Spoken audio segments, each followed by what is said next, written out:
Welcome to King Says So, a channel that advocates for one Africa, one land, one Africa, one language, one Africa, one currency, one Africa, one army. I wish to witness Africans all around the world united as one in our lifetime. Enjoy.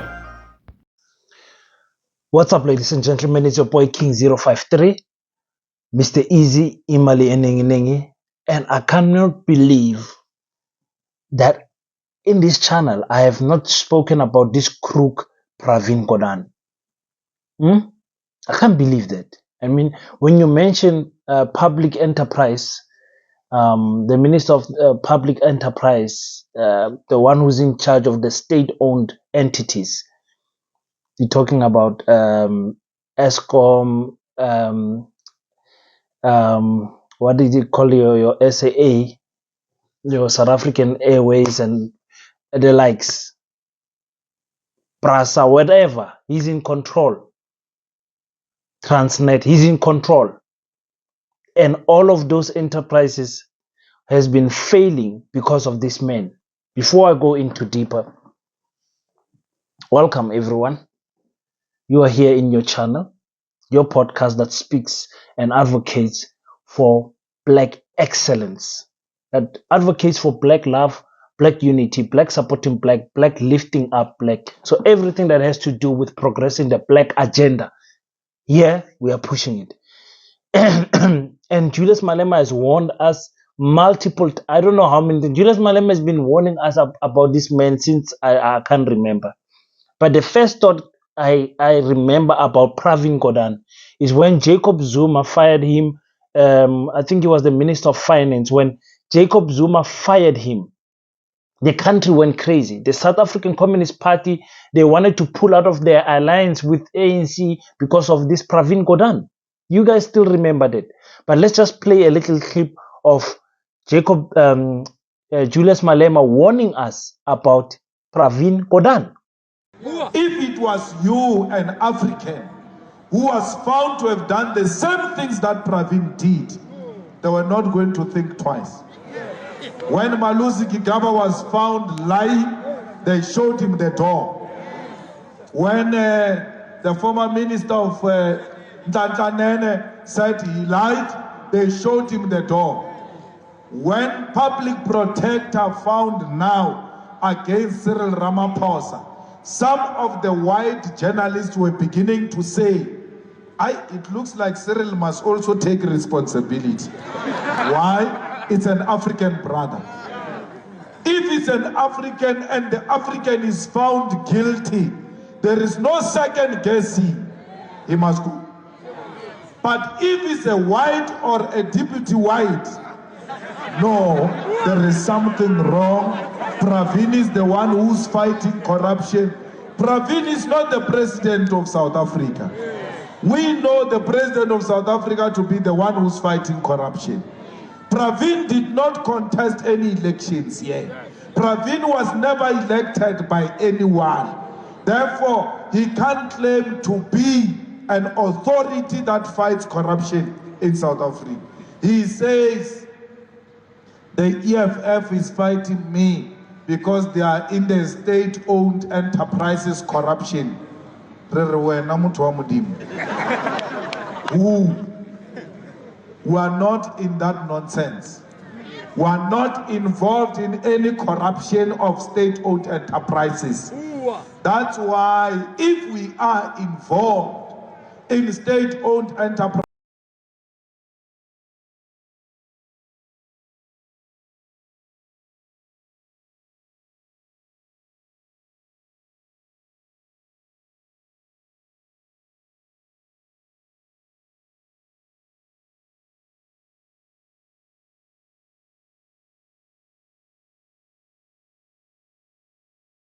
that is not scared of Indian, that is not scared of powerful people. The warnings were there all the time. I mean, if Jacob Zuma could say clear that this man is against Black excellence, since he has been the Minister of Enterprise and is very protected Cyril Ramaphosa, because they almost own shares in the same companies, whether it's big vets or whatever.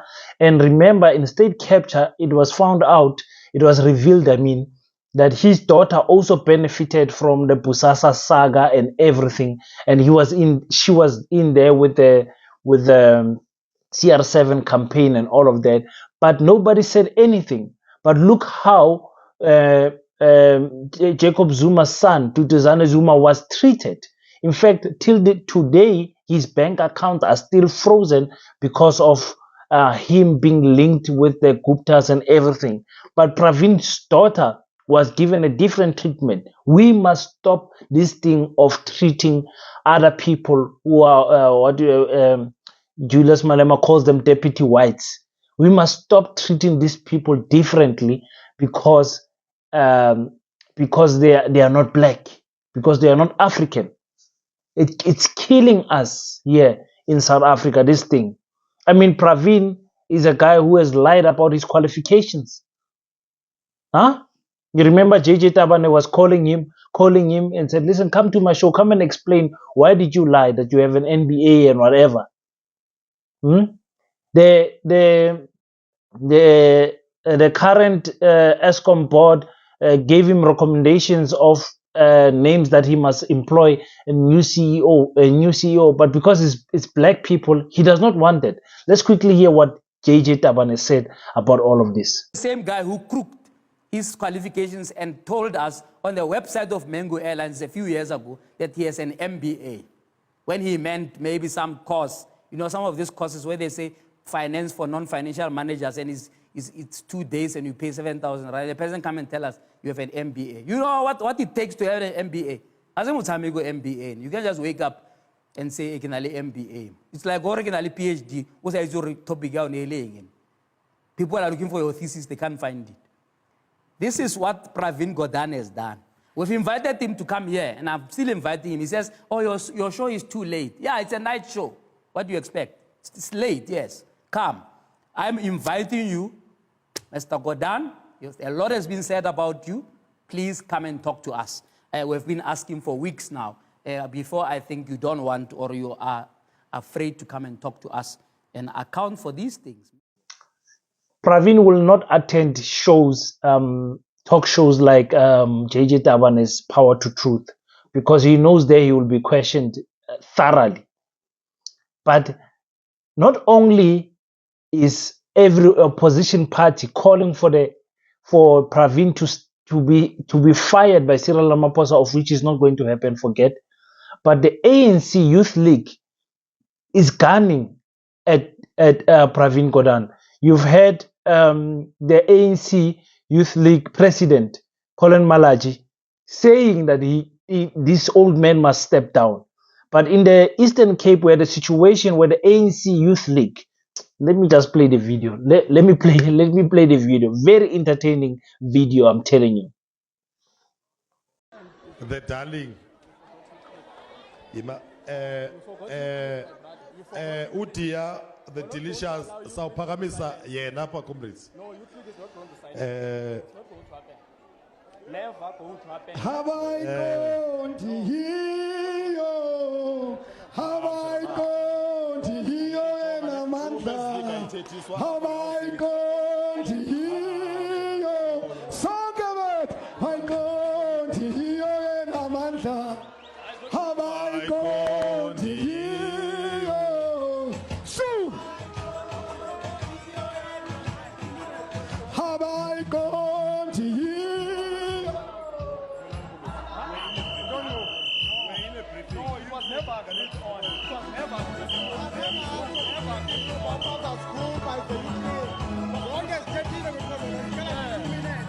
Have I gone here?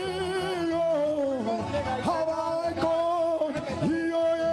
Sue! Have I gone here? Have I gone here? Have I gone here? Confirmed that it is available, and it was said that in the program. And explored. Have I gone here? Yes,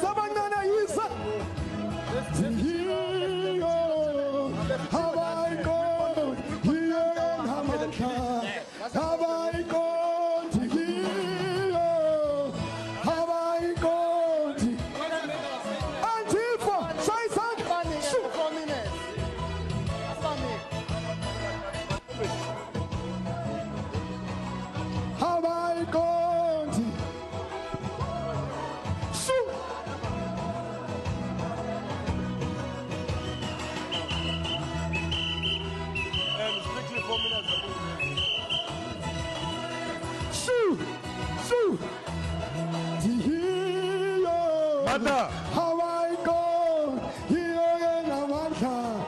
Hawaii Gondi.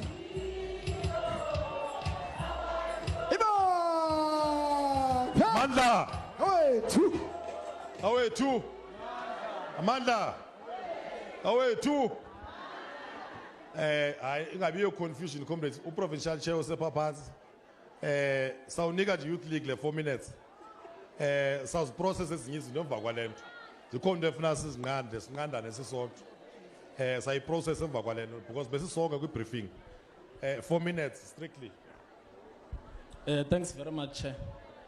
Mandla, Away two. qina mntu omtsha qina. Qina mntu omtsha qina. Thanks very much, comrades. The protocol is observed. My name is Goniwe Emite, the coordinator of the ANC Youth League in Joburg.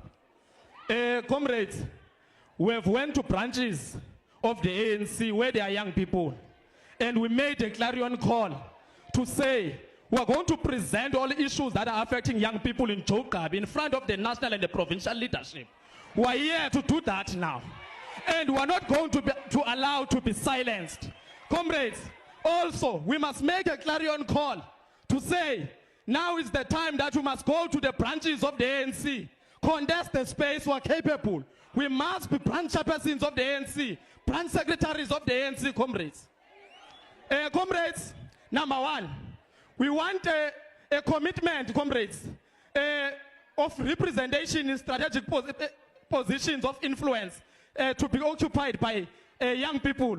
For that matter, comrades, we want 2 MECs in this upcoming government. We want the implementation of youth-based development policy. We call upon all sector departments, comrades, and municipalities to disclose the percentage of young people they have employed. They must give us a thorough statistic. Comrades, we are calling on Isikalo Youth Fund to be presided over by NYTA at a provincial level, and it has enough human resource and capacity to do that co-function. Comrades, we are calling on NYTA, comrades, to be decentralized. We want an NYTA office in each and every district in the Eastern Cape. We want to have an NYTA office in Joburg region. Comrades, we are calling on all local district municipalities to establish youth managers office, including all sector departments.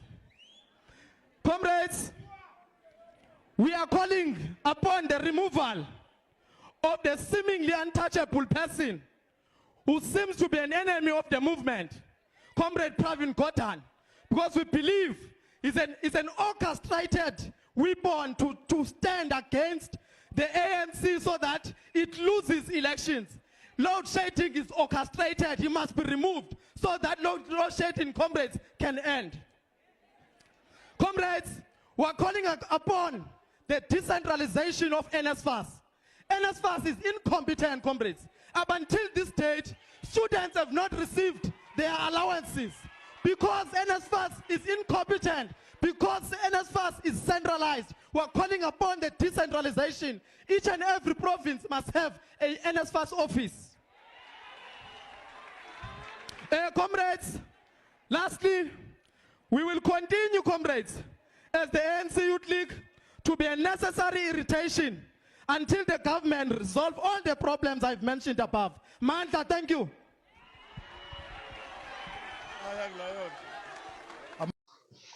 So what you see here is the youth league forcing itself in a program of the ANC while they wanted to be sidelined. Why is that? It's because the youth league, every time they grab the mic, they are challenging these old people of the ANC to say, you guys are not doing anything that benefits us, the youth. Some might say it's good and bad. It's bad because it looks like the ANC has got internal fights and they don't know where to discuss their internal issues. You understand? It's always a parade in public. Always their fights are parade in public. You can see it every time. And it's not only that, even the former presidents, every time they grab the mic, they say something bad about the ANC, especially Thabo Mbeki. Thabo Mbeki, every time he grabs the mic, he is very disappointed about the ANC. He just wrote Cyril Ramaphosa a letter not so long ago to say, listen, what is going on? He wrote a letter to Paul Mashatile. He said, what is going on with the ANC? What are you guys all about? The former president, Thabo Mbeki, is not happy. I don't even want to speak about Cyril Ramaphosa versus Jacob Zuma, because that one, they are fighting in the courts, but we know the courts are on Cyril's side, as Tina told us. But as long as Pravin is in charge and is the minister of enterprise, public enterprise, we are going nowhere in South Africa. All of these public um, owned entities will die under that man. And in fact, he has done a great job. I'm sure he was the one who was behind Cyril Ramaphosa employing a person who has no engineering experience or qualification, or any experience in the energy sector, to be the head of ESCOM, the CEO of ESCOM in under the radar. I'm sure he was behind it, because everything goes through him. Gwede Mantashe have got no power. Pravin is the Almighty God. How many times have they said Pravin is untouchable? How many times? When a good guy at the SAA, the guy was going to rescue that company, Vuyani. Vuyani made it very clear that if Pravin comes, and the president knows that, if Pravin comes back, I'm leaving. If Pravin comes back as a minister of public enterprise, I'm leaving. Because I'm not given an opportunity to do what I want to do here without the interference of this man, who's the most feared man. And he wanted to meet Cyril. Cyril refused to meet him. Cyril's people were told in my presence that, guys, we're going to lose a lot of black professionals if this guy comes back. They are gone. Many more will be lost. Even in Transnet now, we're told that he wants the preferred person the minister wants didn't make the list, and therefore the minister doesn't want to consider the ones that are being recommended because his person has not seen the light of the day. The downfall of Cyril will be Pravin Gordhan, who's a prime minister of this country with a clear purpose and program. Move black African managers, replace them with minorities, and the mandate of the minorities is to privatize all state-owned enterprises.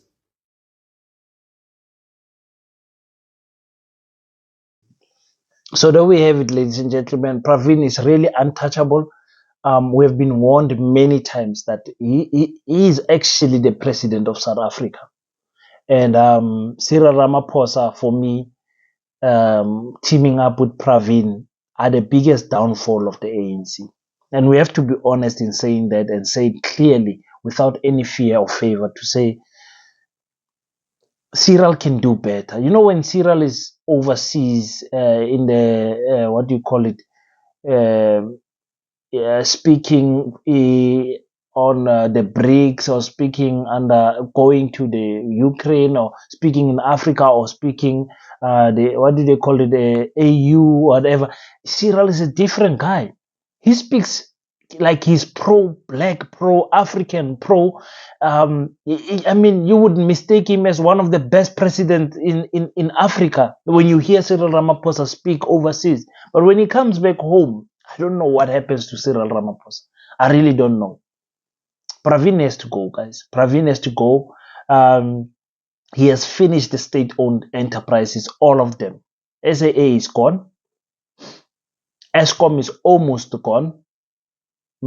Transnet almost gone. Prasa finished. Under this guy's watch. If it was a black person, he would have been fired long time ago.